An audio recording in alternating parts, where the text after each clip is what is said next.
Assalamualaikum warahmatullahi wabarakatuh. Teman-teman semua, semoga kalian sehat, sukses buat semuanya, amin. Ini lagi proses pembuatan celana gestrek nih, buat pembalap. Ini celana gestrek.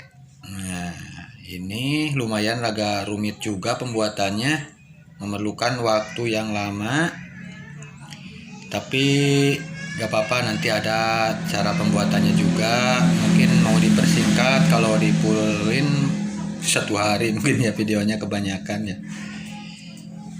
Jadinya seperti ini. Ini pakai karet, pakai busa, pakai kulit. Nah, ini bahannya bahan cordura, ini bahan cordura. Desain suka-suka juga boleh, bebas.